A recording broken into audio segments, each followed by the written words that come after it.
Good morning, ladies and gentlemen. My name is Lisa Reitbrecht. I'm also a student at the Diplomatic Academy, and I have the honor today to guide you through this conference.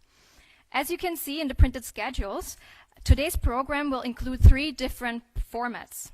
There will be panel discussions, also short inspirational presentations here on stage, and also there will be 3 simultaneously happening dialogue sessions in the afternoon in which you as participants will be able to more closely engage with our invited experts. I would now like to introduce you to our first 3 speakers who will, within the next hour, each give a short keynote speech and followingly interact in a panel discussion. The first session of this conference is a defining part with the motto, Climate Coaction, Joint Solutions to the Climate Crisis. We as organizers of the conference strive to bring together different stakeholders who play a key role in the climate-friendly transformation. We are honored to welcome 3 persons who are central figures of the Austrian fight against the climate crisis. 3 very different stakeholders, namely the Federal President of Austria, Alexander van der Bellen, as Austria's chief politician and diplomat,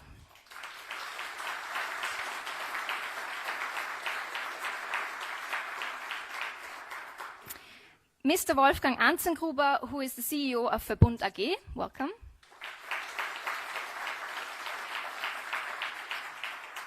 And also Ms. Katharina Rogenhofer, who initiated Fridays for Future and is now the spokesperson of the Austrian Climate Popular Petition. Welcome.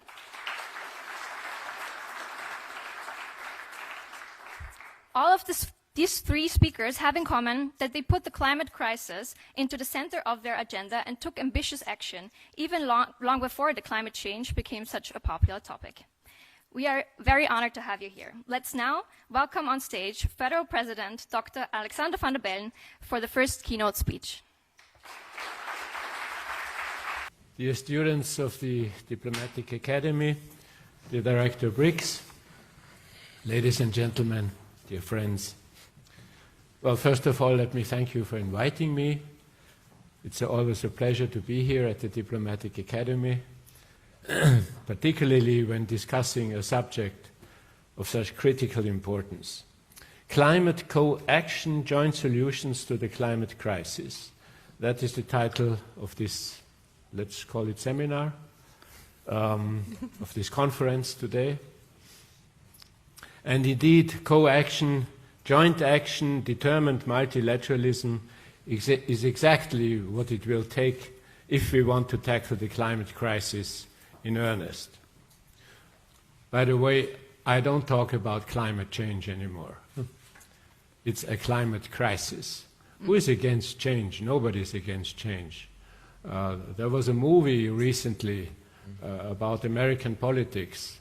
There was a short scene where the Trump people, well, was it the Trump people? Bush people. Bush people had an agreement that they will talk about change. Nobody's against change. We change, everything is changing all the time. And the British paper, The Guardian, had a meeting about a couple of months ago where they decided they will not use the word change when talking about the climate crisis in their paper. And I think that's a good idea. In the past 15 months or so, I have participated in several conferences, UN climate conferences in Katowice in Poland, twice in New York, and then the COP25 in Madrid last year, that should have been in Santiago de Chile, with mixed experiences. And in Vienna I have hosted the Austrian World Summit in May last year, together with somebody you know very well from another context, Governor Arnold Schwarzenegger. And he'll be back at the end of May this year again. All of these conferences had one thing in common. We jointly called for more ambition, for tougher action, and for joint measures to combat climate change, it says in my paper, climate crisis. The situation we find ourselves in is serious, and probably we are the first generation to realize what's going on, to experience that such a crisis is going on, experience it at first hand, and we are probably at the same time the last generation that can do something about it. I won't go into the details now. You all know probably that January was the warmest January in Europe for about 150 years. In the Antarctic, the temperature this winter was 20 degrees Celsius, above zero, of course. It's heating, the Antarctic and the Arctic is heating up. The glaciers are melting all over the world. The sea levels are rising. You know all that. But worst of all, I think, worst of all is that we do not know precisely if and when tipping points will be reached, that is, when the dynamics of a self-enforcing process will have uncontrollable and irreversible effects, consequences. Let me remind you at this point that for decades now the IPCC, the international, the papers of the International Panel on Climate Change in this case, told us for years what's going on and what will happen. And those reports were correct, except for one point. The dynamics has been underestimated. The development is much faster than it was foreseen. Well, not all is grim, of course. I'm the federal president, I have to be hopeful. Not all is grim. The crisis is probably not irreversible. There is reason for hope.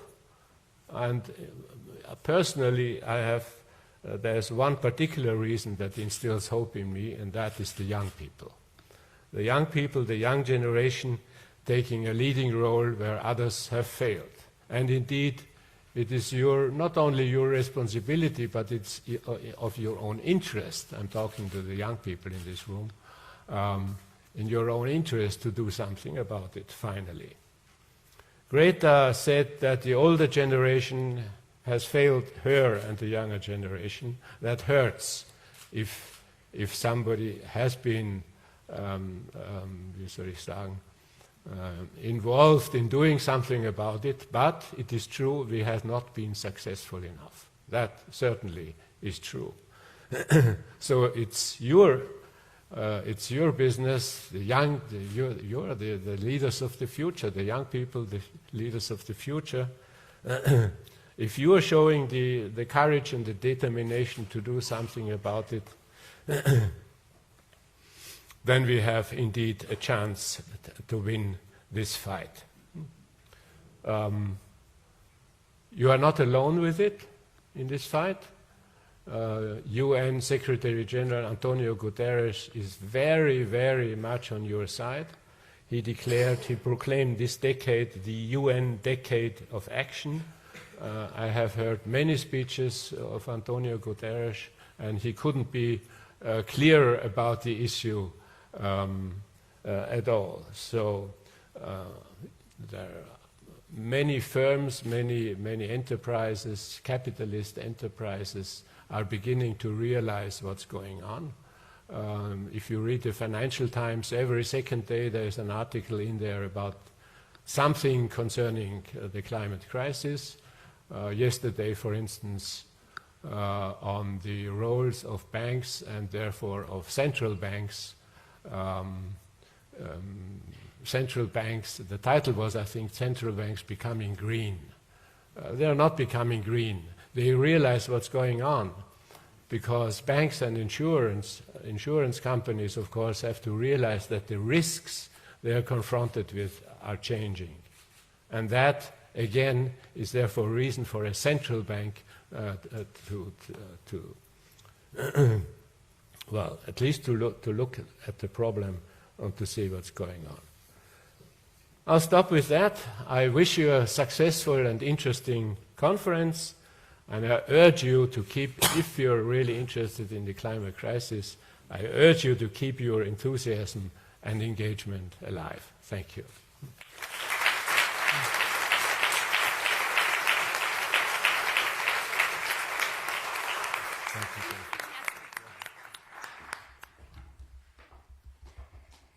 Thank you, Federal President, for your opening remarks.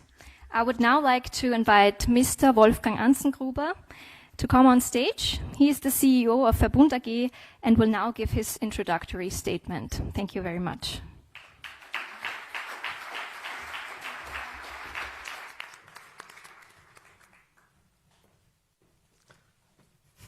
Mr. President, ladies and gentlemen, it's also my pleasure to be here, and I would say thank you for the invitation and the opportunity to talk about climate crisis and global warming.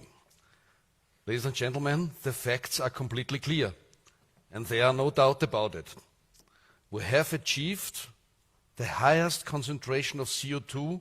It's 30% higher as compared to these figures we have seen during the last 800,000 years.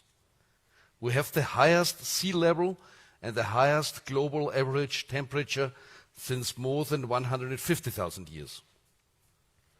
The climate change and the consequences out of this are expected and estimated by the European Union will cause damages in a range of roughly 150 billion euros by 2050, year by year. That means we have to realize that climate crisis is not an ecological issue only. It is an issue of peace, of justice, and an issue of finance and economy. It is also obvious climate change and the strong demand of decarbonization is a really huge challenge which is in front of us. But we can turn it into an even bigger opportunity, and the leaders and the society will take the profit. The targets which we have to achieve are clearly stated and documented.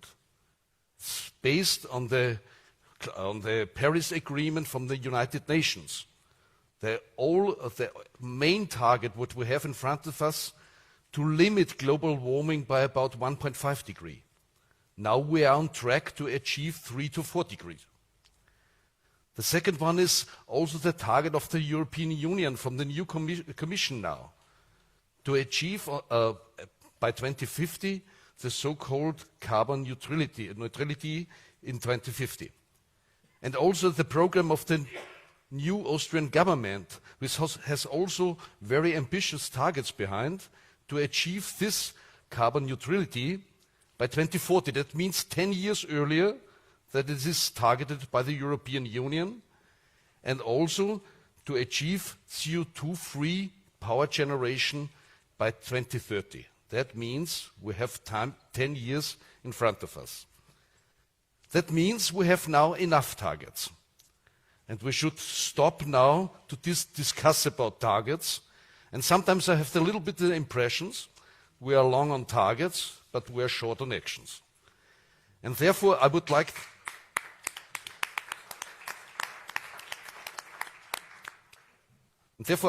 to mention some very important issues we have to act and what we have to do now. And we would start with we have to increase and to force the investment in renewable power generation. We will need much more electricity in the future, and energy is part of the problems, but electricity could be part of the solution. Green hydrogen could be the missing link to achieve and to come forward in the decarbonization of the industry and of the economy. And we have a lot of discussions about carbon pricing, but I am really convinced we will not be able to handle these actions and all these problems without really a strengthening carbon pricing. That means we have to give really prices, costs if we emit carbon, and so give the aspects and the starting point for the investments needed. We have also to increase and to strengthen the conditions of green finance. It must be an advantage if the industry and the economy will invest in green investments. That is really needed. And we need also, and that is the task of the politicians and the policymakers, to have the legal frameworks for the industry, for the economy, to start the investments. And that is one of the major problems we have in front of us. And last but not least, or the second but last, is we need research and development. And that is the task of the next generation.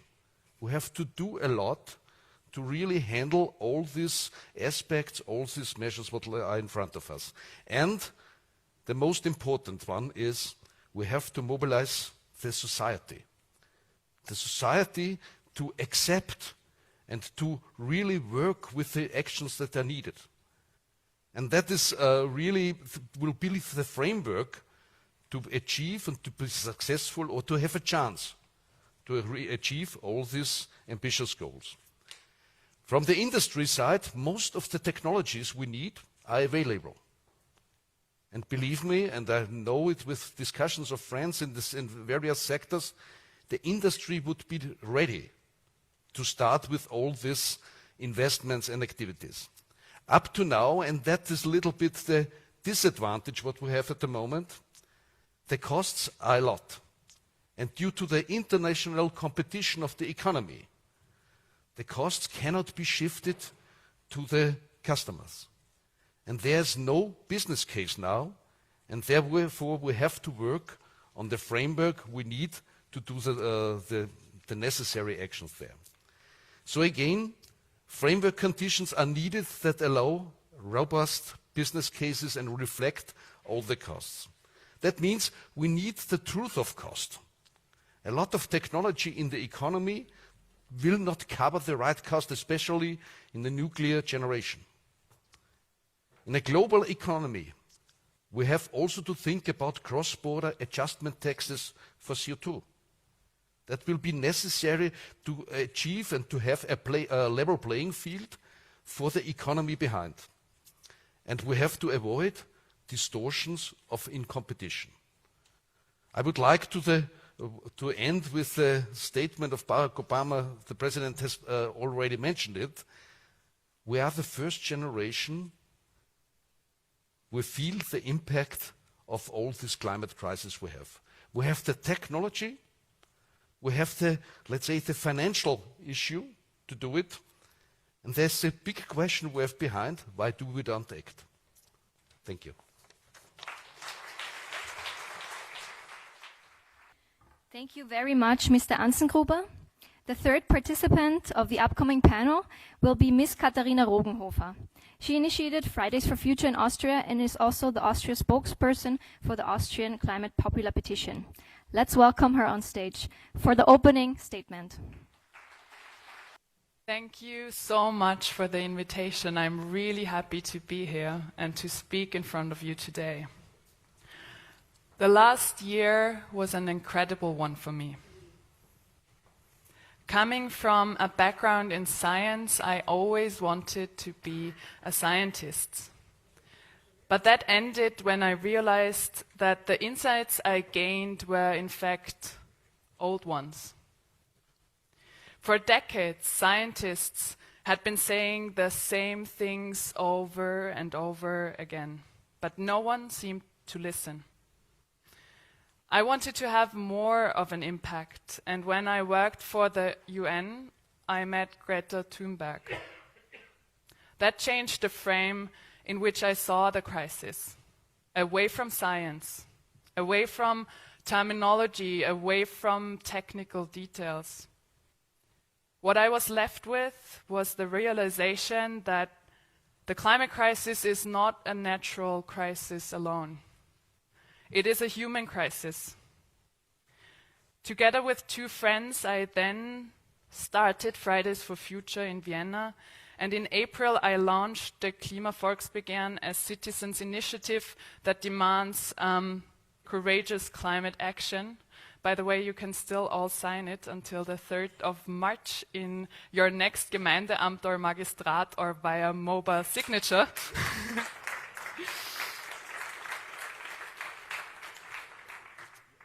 Much changed since I wanted to become a scientist. We talk about the climate crisis now. It's all over the media. It influenced the EU elections, it influenced our national elections. And without the climate movement, there would be no Green Deal in the EU.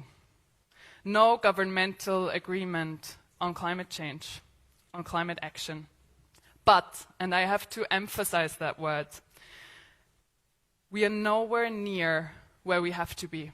And I go with Herrn Anzengruber on that one. We are far on words, but we are short on actions. While the climate crisis leads to devastating fires in Australia, in the Amazon region, in Siberia, we see temperature records in the Antarctica, forest dieback in Austria, droughts. More people died of extreme heat than in car accidents in Austria, and still our emissions are rising rather than falling. And we are under the 5 least performing, worst performing countries in the EU.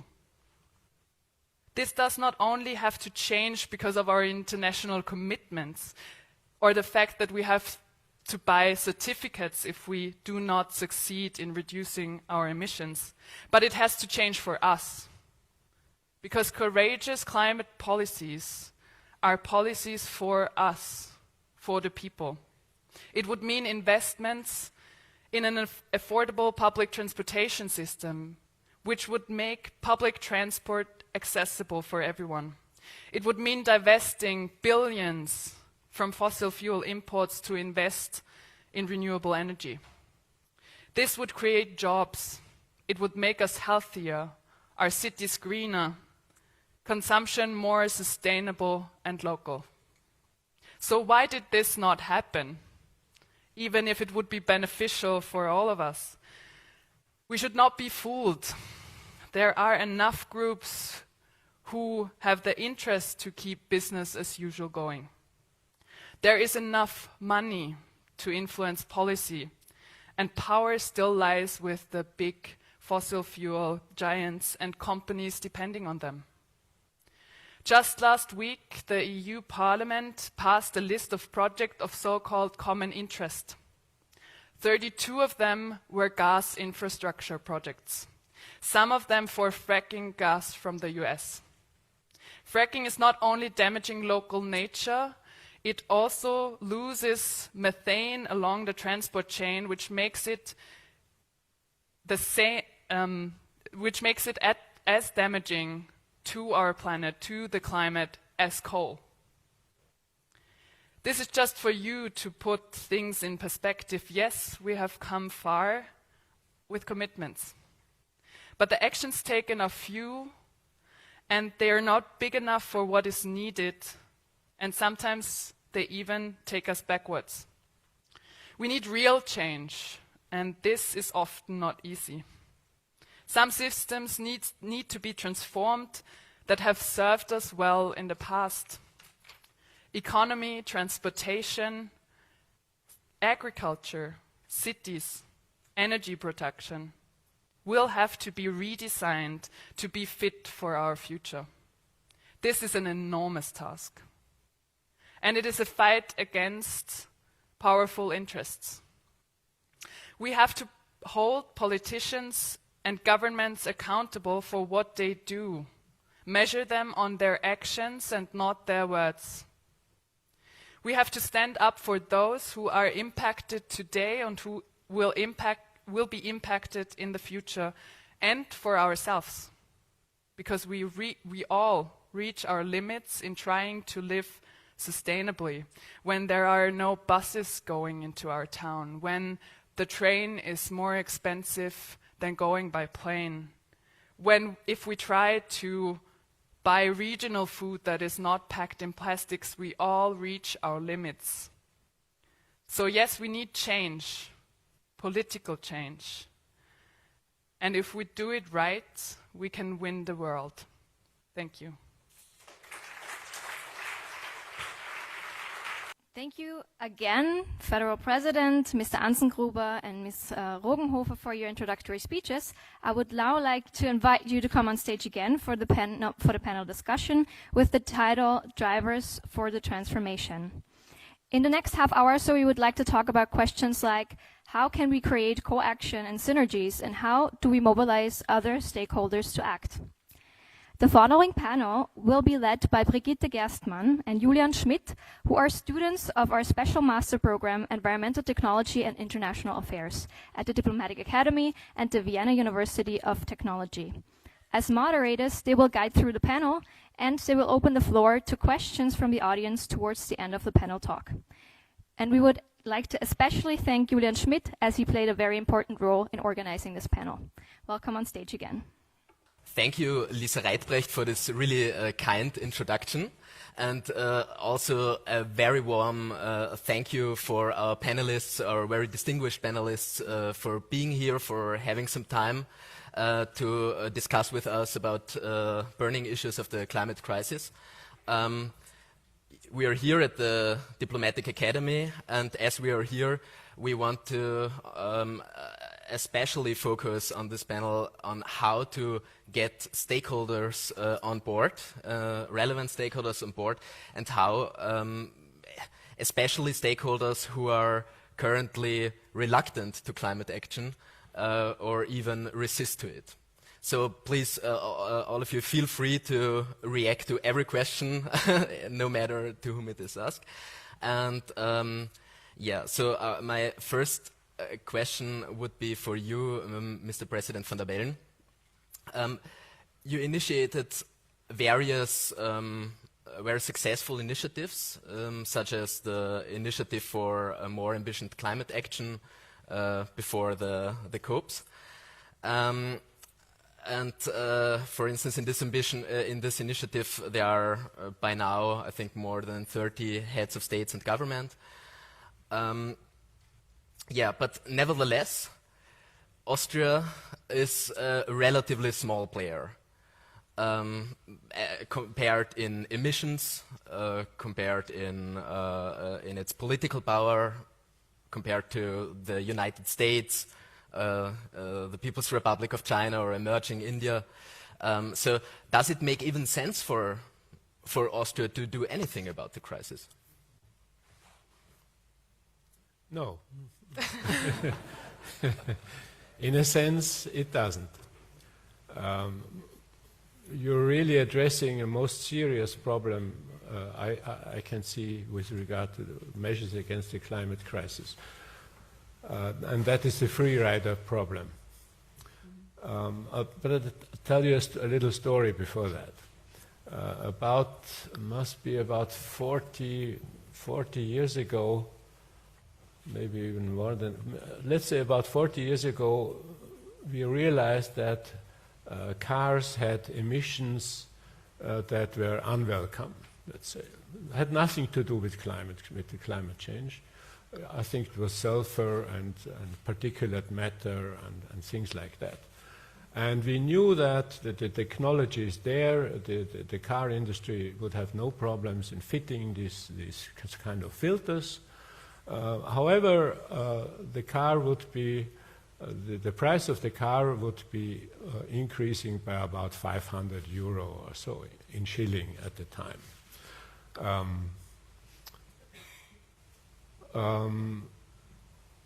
Then for a time we had the experiment, you could buy the same car with this kind of filter and without the filter. And that was no success. People bought the car without the filter. And a couple of months after that experience, a law was passed. Every new car had to have this filter by law, and people had to pay more. This was an interesting experience because if you assume that every Austrian is sort of green, everybody knows this technology is good for the environment and after all for ourselves, because less, emissions, and you don't get it into your lungs, etc. But even if everybody knows about that, he also knows, he or she, he also knows whatever I do with my car has absolutely no influence on the aggregate value of emissions. So if everybody else buys this car with the filter, but I don't, the effect on the environment in general is absolutely zero, but I have less cost. In that case, we were able to have a solution because a law was passed that everybody was happy with, because everybody was green. I'm exaggerating, but everybody understood the problem. Everybody was happy that the filter was, a new filter was in the car, except that the market decision, the individual decision, was not able to produce this result. We have exactly the same problem with climate measures on the international level, with one important exception. We do not have a global state that can pass a law for everybody. So you're perfectly right. If Austria does nothing against climate change, but everybody else does, we are quite happy with that, because our contribution to CO2 is about what, 0.1% or less than that on the global level, so it has no importance. But if everybody thinks like that, nothing will happen, and everybody is unhappy. And I think I would like to add to that our emissions per capita are relatively high compared to India, for example, which is also an example that comes up a lot. And as I wanted to show you before, courageous climate policies are not only policies that will then lead to a reduction of emissions. In the perfect case, they will. But we win no matter how the global emission path goes, because we have a good public transportation system if we do something. We have renewable energy that is produced in Austria or in Europe, and we're not dependent on fossil fuels from somewhere else. So in themselves, those steps are good, no matter how much we contribute to the global budget. And a second thing, there is such a thing as leapfrogging. I don't know if you've heard of the concept. I like to talk about it in comparison to the Festnetz. I don't know what that is in English. Landline. Oh yeah, the landline cell phones that we had here required to build infrastructure. So you had to put cables everywhere, and some countries started with the mobile phone. They didn't need to build the infrastructure that we had to build before, so they kind of leaped over this stage. And if we go forward, if we can succeed in making a climate-neutral economy happen, a good public transportation, this can be also done in other countries, and other countries can kind of leapfrog over the stage that we had to go through with all the fossil fuels and stuff like that. So I think we have more power than we think.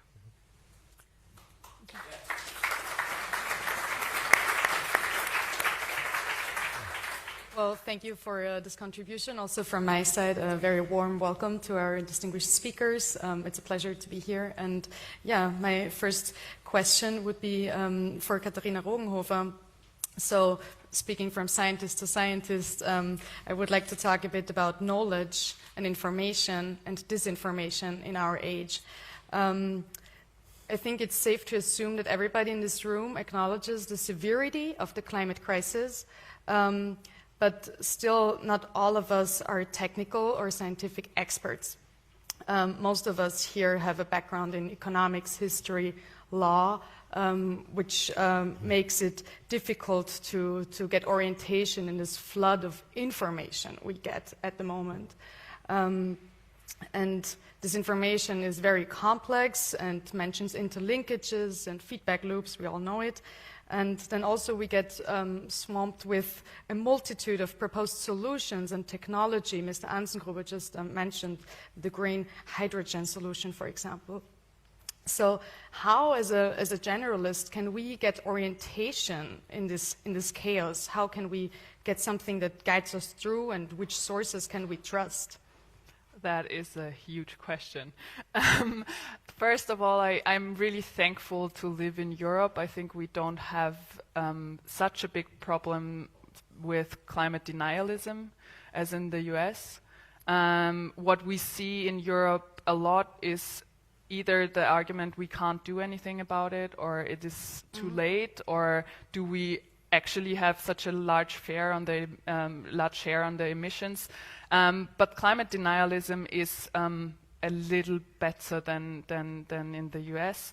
I think, first of all, I would not say that everyone has to have all this complex knowledge. Because I don't have knowledge about every technical detail as well. I think it's sufficient if we tell the stories of impact, because I talk to farmers in Austria. They know about the climate crisis. They don't have to know figures. They know that their crops are dying, that there is less rain coming than in the previous years, or in the forests of Austria, people realize that there is a change happening, and I think this is enough. And to tell these stories, and to also, I think this is also why Greta Thunberg was so successful. I mean, she always references the science, but she moved the frame from an ecological problem to a problem of future generations. And everyone has a child, or a child in the family, or likes younger people, I don't know. But everyone has a relationship to the younger generation. And all of a sudden it was a problem for all of us, not just the tree huggers, not just the ecologically leaning people. And I think if we further that, and if we also, I think it's also how we talk about it, talking about it as a crisis, treating it as a crisis, and also, getting your news from different sources is probably always a good thing.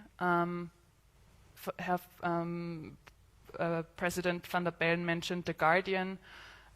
There are a lot of newspapers now that have special sections on environment, on the climate crisis, and I think those are relatively trustworthy newspapers. But yeah, I agree, it's hard to find your way around, but I think this is up to all of us to really talk to people, to really give our perspectives of the things, and for the media to cover it as well. Mr. Anzengruber, do you want to add to the technology part? Yes, I think in the discussion regarding this climate crisis, there is a lot of disinformation and let's say, and half knowledge what is here in this side.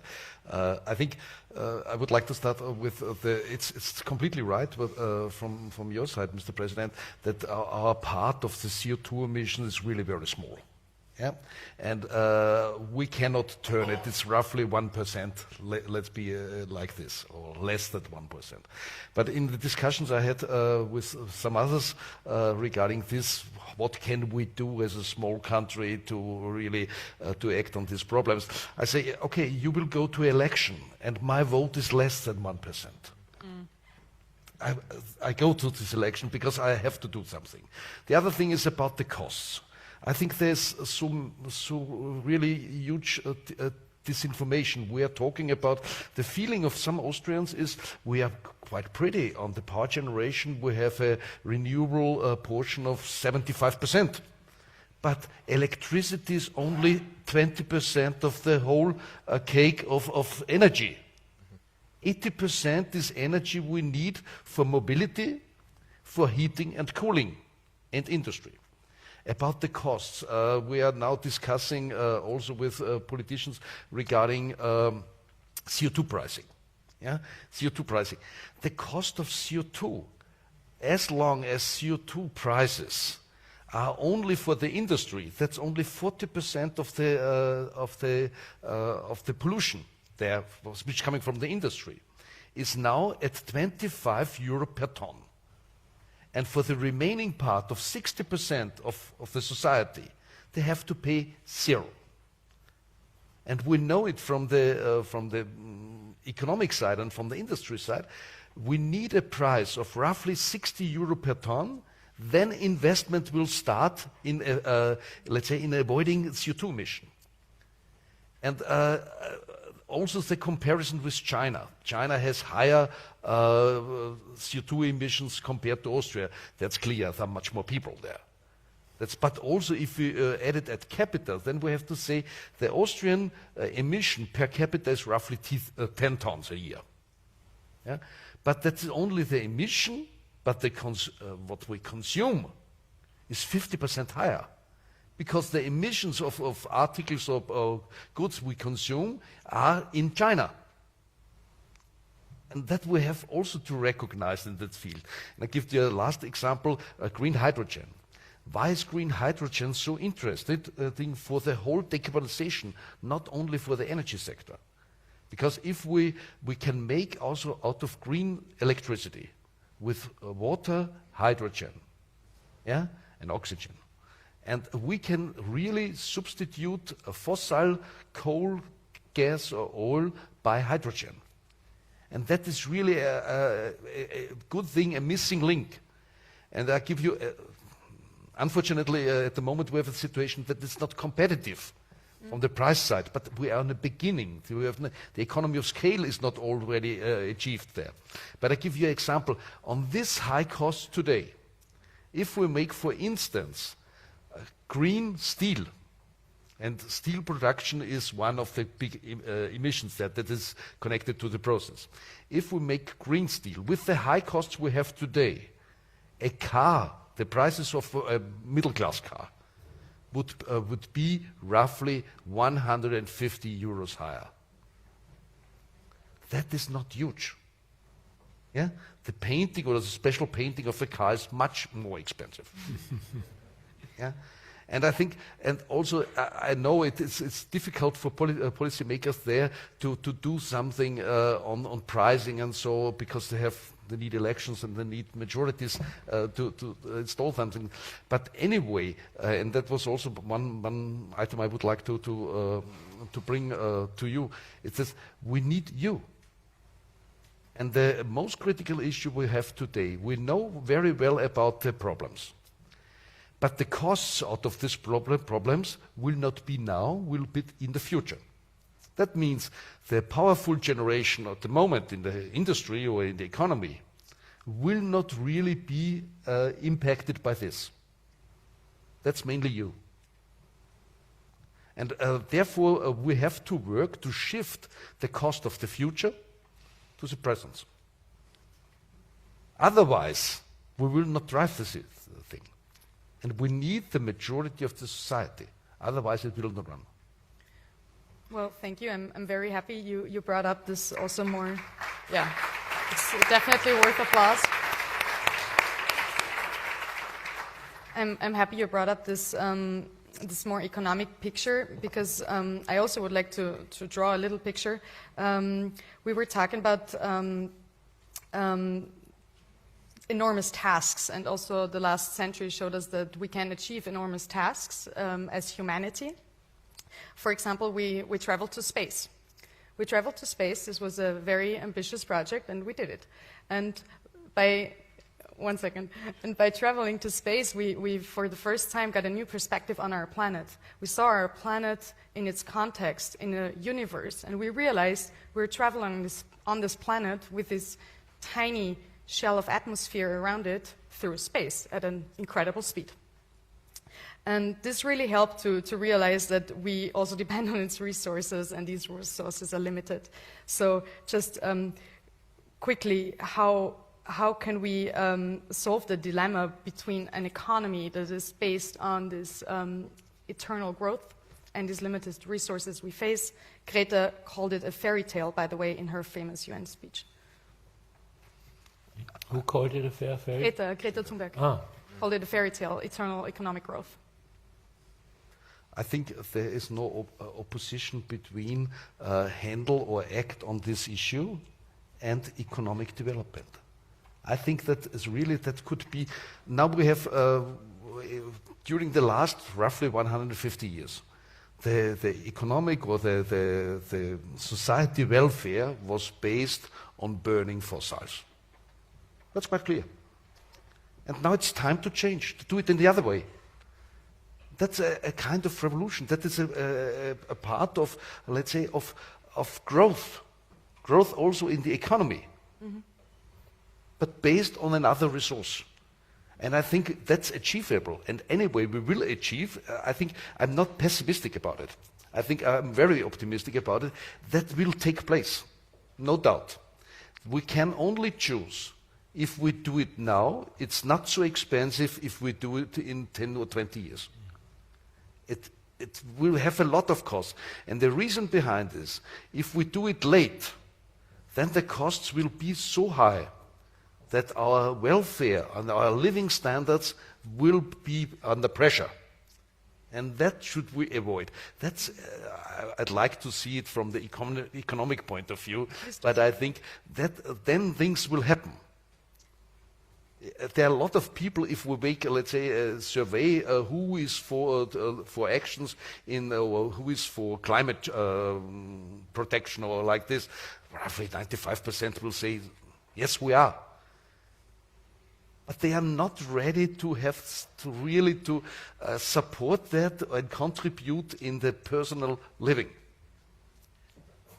And that should be not, let's say, on the pessimistic way, it should on the other way, on the optimistic way. I think we should trust in our knowledge we have. We can do that if we want, and that is the issue. Can I add to that? Of course. I really think that there is a lot we have to rethink in economy as well, because now with our linear mode of production, we produce things out of natural resources and then we throw it away. Many of them cannot be introduced back into the economy. So we have to rethink how we produce, how we reuse, how we repair, how we recycle. And all of these things change the mindset of an economy as well. I am not at all against economy. We need an economy, but we need an economy that works for us within the limit of our planet. And I think with this, we also have to rethink how we use energy, which energy we use, how we can also efficiently use it, because I doubt that we can go on producing enormous amounts of energy and with growing energy needs. So I'd like to take a step back. I think this is a creative time. We can think about what the cause, what the goal of an economy should be, and should it be just to rise one figure, our GDP? Is that enough for us to thrive? Because now we have an economy that is supposed to heighten the GDP. Whether or not it makes us thrive, we should aim for an economy that makes us thrive, whether or not it grows. And I think changing this mindset will be a task for this century.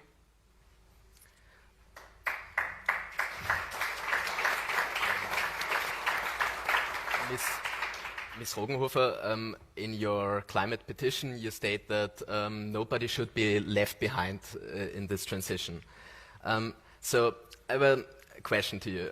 Imagine going to a Wiener Würstelstand. It's going a Wurst stand, and assuming they also offer vegan sausages. And there is a young worker from Magna, who a very famous Austrian-Canadian car part supplier. And by talking with him, and he is eating a Käsekreiner, and by talking to him, you recognize that he is a bit afraid of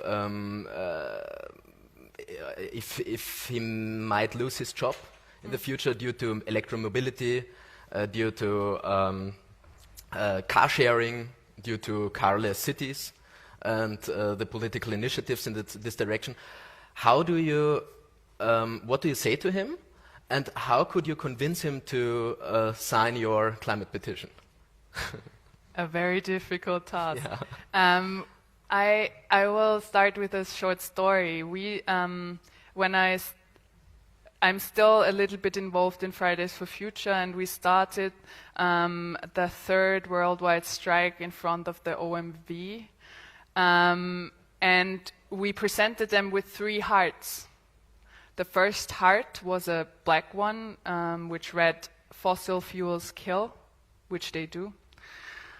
The second one said, "We are all in this together," which was a red heart. And the third one was a green heart, which read, "You deserve a green job."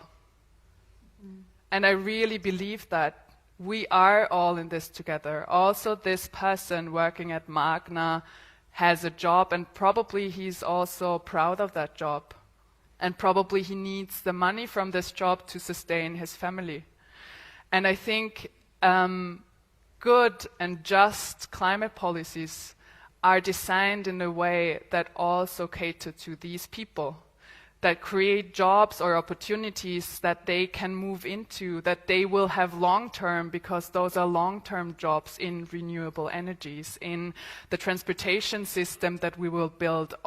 There are so many possibilities for good green jobs, and we have to use them, and we don't. What I hate when politicians speak, often they put those people forward and say we can't do anything because of those people. Why?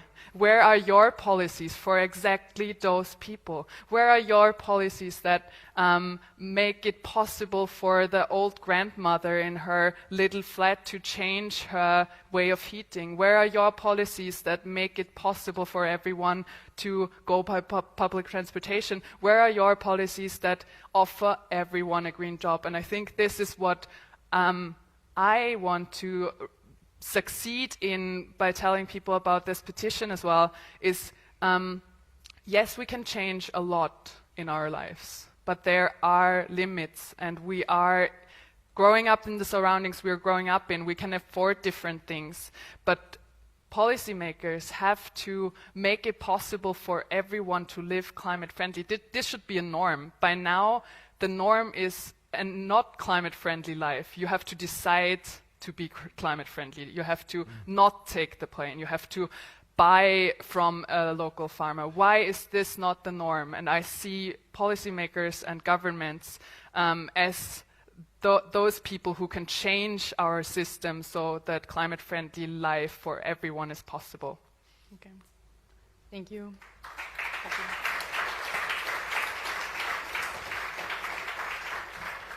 So from this national Wüstelsand scenario, I would like to take it again once more to the international level to ask another question to Mr. President van der Bellen. So we also prepared a little scenario for you.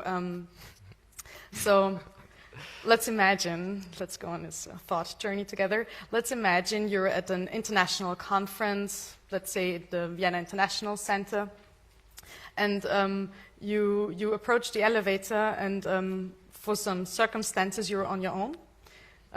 You only have there the energy minister from a large Eastern European country, which has, by coincidence, also large coal resources and power plants based on it.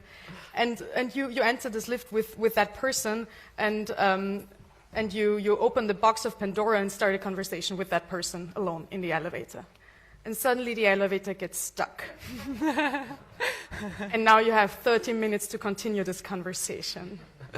What would be the conversation about? And would you bring up your really good climate initiative? What is worse, that you only know afterwards that I would be stuck for 30 minutes. Well,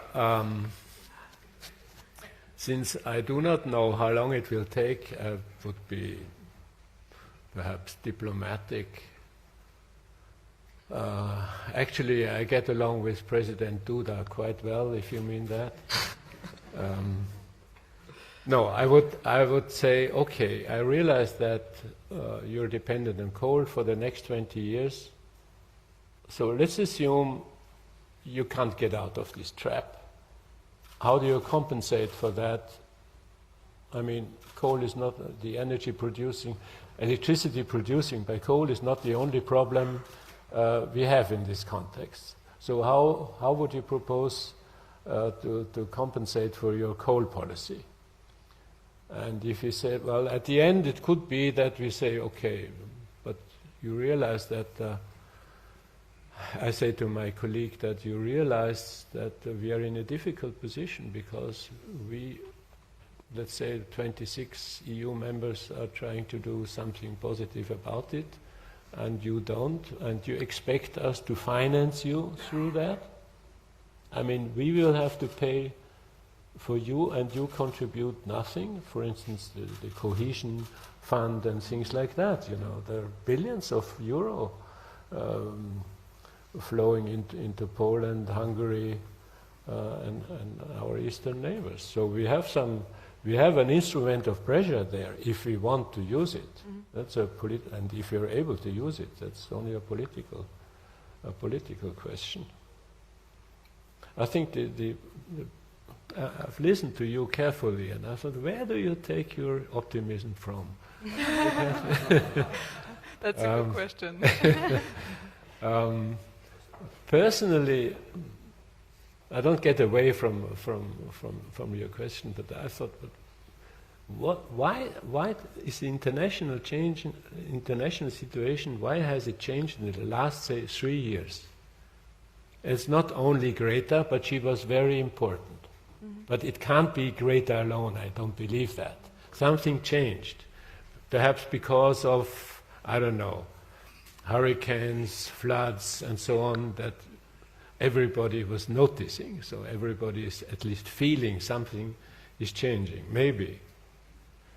Because it's only a very short time that politically we have this sort of a reflex to this change of attention. It is maybe 2 years ago in Austria, I had said something about, I don't know, climate policy, I think. And the headline in an Austrian newspaper was, in a report on this unimportant interview, was, the president is returning to his green roots. I was furious. I mean, what kind of idiot makes a headline like that? I'm addressing a general problem, and the leadership of this paper says he's going back, sort of reduced to his green roots. Climate policy is green policy anymore today? Mm-hmm. That's what I realize. So I think the awareness.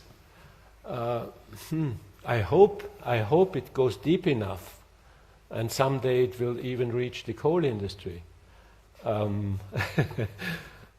But I have too many experiences about a sort of sinus curve of attention. Mm-hmm. In the 90s in Austria, there was a lot of attention. For instance, how to build new houses, how to make them needing less heat and less cooling in the summer and less heat in the winter. People don't need heating. They want a warm room. Mm-hmm. And that's a different approach. And then afterwards, attention went down. I mean, that the most expensive climate policy is to do nothing. We know that at least since the report by Nick Stern, that was 20 years ago or so. So, the young generation helped, so Greta helped, the awareness has helped, and finally, even these Austrian newspapers. You're right. Realized that there is something going on. Australia, terrible as it was, but to see that on television every day, that wakes people up. and so they get more. You get more attention for the climate crisis problem. What really sort of pisses me off, excuse me, when I talk to politicians or business people even, you know, I'm in favor of capitalism. I'm in favor of it, as we call it, the market economy. But to tell me that a price for CO2 emissions is a higher price, a price at all, a higher price for CO2 emissions is not necessary in a market economy. I mean, I used to be an economist. That really, you know, sort of lets me go through the roof. Because what we are doing is what we have been done for the last 50 years at least in the industrialized countries, is to subsidize industries that emit greenhouse gases. Nobody can tell me that this is economic sense. Nobody. But thanks to Greta, thanks to Australia, thanks to catastrophes, the picture is changing. When was Paris? 5 years ago, the Paris Agreement. So something must be going on even then, at that time, because otherwise the Paris Agreement would have not have been possible politically.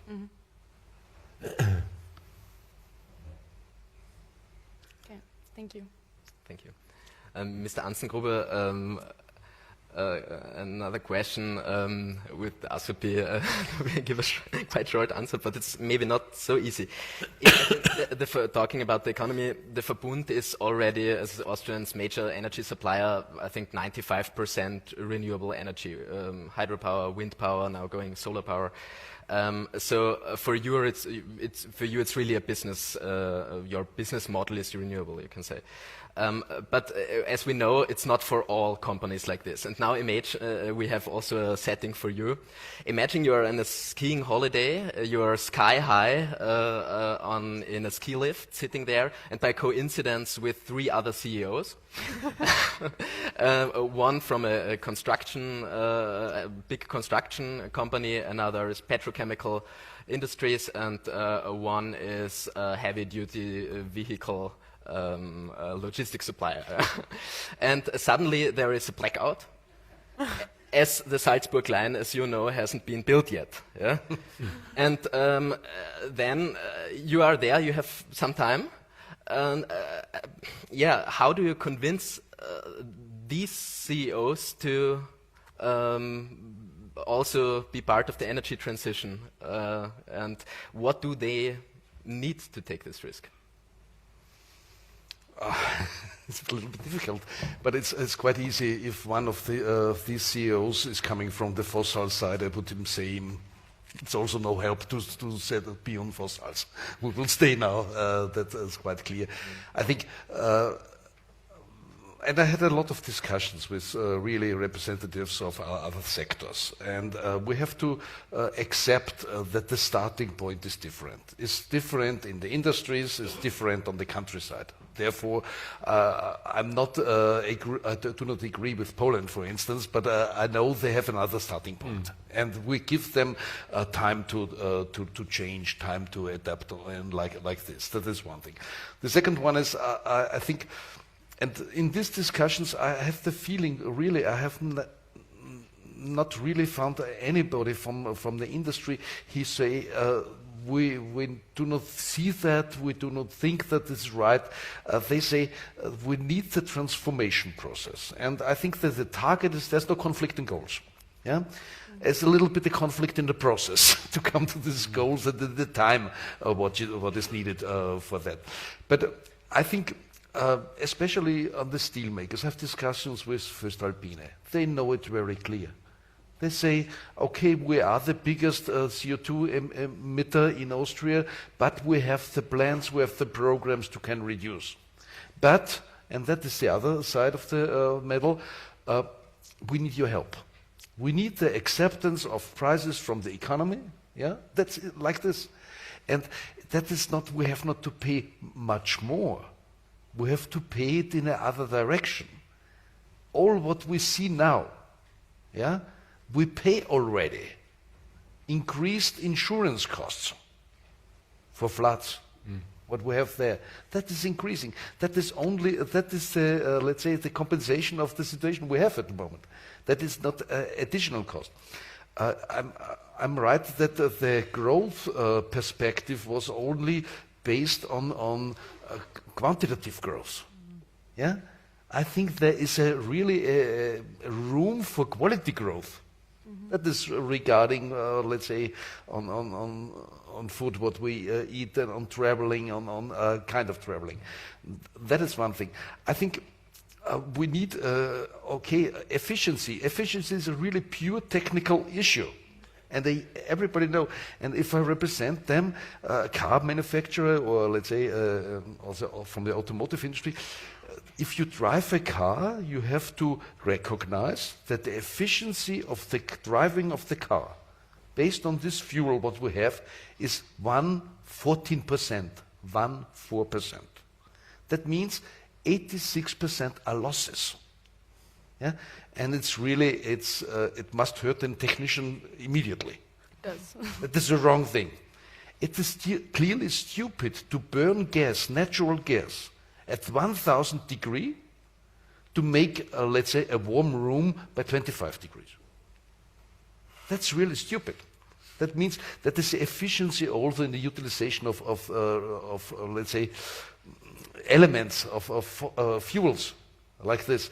I think there is a lot of motivation behind there, but we need let's say, the collaboration with the industry sectors, with the policymakers, and especially with the consumers. And if we have no understanding, and we have also to make them clear, you mentioned 380 kV power line in Salzburg. If we do that, that has also consequences. And I sometimes have a little bit of impression, we see, everybody will say we need renewable energy. We need wind generation. But if you have, let's say, people, they live beside them, they say, okay, but not in my backyard. If we proceed like this, it will be really difficult to have really progress in this issue. Now, as we're quite, the time has moved on, I would really like to you all to give maybe a last final statement. And maybe you could shortly elaborate on the question, what will be your next step on your agenda to tackle the climate crisis, and what would you like us and the audience to do? For me, it's very easy. My step was from science to activism, which is a weird step for most of the people, because scientists seldomly are activists as well, but they should be. And I think what I realized through my engagement in climate activism and in those initiatives, I realized that we can change much more than the people tell us, or also politicians tell us, because there is this huge crisis, the climate crisis, and we all feel lost. I'm sure I felt lost, because me alone, what a difference can a plastic bag make that I take or not take in this huge fight against the climate crisis? And I realized that together we are really strong. Without the climate movement, many things in the last year would have not been possible. So I encourage you all to think of one thing that you can really contribute. And I don't mean in your consumption. You can also think about that. But you can, I hated those lists being handed out by NGOs telling you to, I don't know, turn down your heating and not let the tap run while you're brushing your teeth, because it always left out very important things. Go to vote. Sign the Klimavolksbegehren at your next Gemeindeamt. Within the next week. Within the next week, until the 3rd of March. Go to a Fridays for Future demonstration. Get together and write your mayor a letter saying, I want public transport in my town. Use your political voice. And this is what I want you to leave with. Think of one thing that you can change today, tomorrow, next week, next year. Be the change that you wish to see.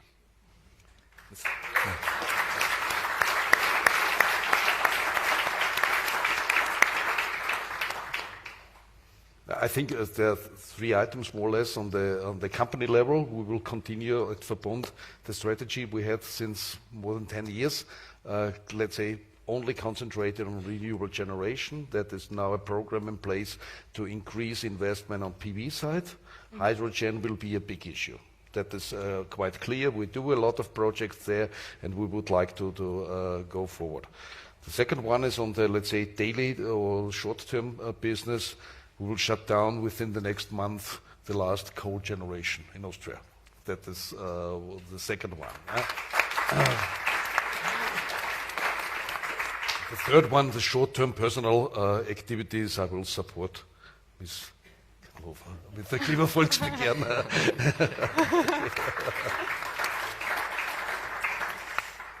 Mr. President. Well, I think Katharina made the perfect statement from a political viewpoint. You know, the typical politician, scrupulous or unscrupulous, he has to feel that he will not lose his job if he acts on topic X, let's say, acting on climate policy. If he or she feels, well, it is a small minority that can be ignored, he will perhaps do something, but certainly not as much as when he feels this is a mass development touching people that have affinities to all kind of political parties. That it is, and that I think has been changing. That regardless where you come from politically, you realize we have to do something about it, and we can do something about it. Where I disagree, perhaps a little bit with I would say that an industrial revolution is going on. Don't underestimate the difficulties in detail. The people from Magna, since you mentioned it, maybe perhaps less involved, because a car equipment is a car equipment. You need, this seats and so on, regardless whether it's an electric car or a traditional car. For the motor industry, the situation is quite different. Mm. And we had situations like that in the past, and they were not easy. I mean, we had locomotives on the railways 100 years ago that were quite different from the locomotives today. So the industry in that, the industry that produced these things is totally different. The people who manage the locomotive are different, and in some cases that takes decades to solve these problems. Nevertheless, I mean, it's probably the third or fourth industrial revolution since 1750, and we have survived all of them. We've improved. Okay. Thank you. I think this concludes the panel, and thank you very much for being here. Yeah, sorry. Yeah, just maybe to conclude this panel once more, a bit on more words. So our panel, President van der Bellen, Katharina Rogenhofer, and Wolfgang Anzengruber are really the relentless drivers of the transition in and beyond Austria. We should really recognize this and honor this. They showed us that we can answer these burning questions that are out there on the climate crisis. We discussed a lot on action. I think this was the word I heard most in this discussion, and I think we should take it seriously. And we have less deniers than other countries, but are more in parallels. So this is why it really takes this action to step out of this. And we also saw that, the most important thing we can do is to do something. The most important climate policy is to do something. So doing something is definitely the way to go.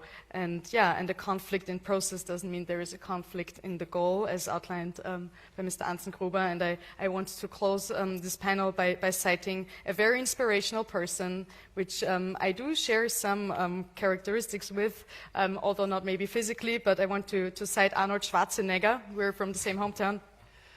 It's your choice if you're in this climate crisis, a doer or a denier. Thank you very much. So thank you all for being here.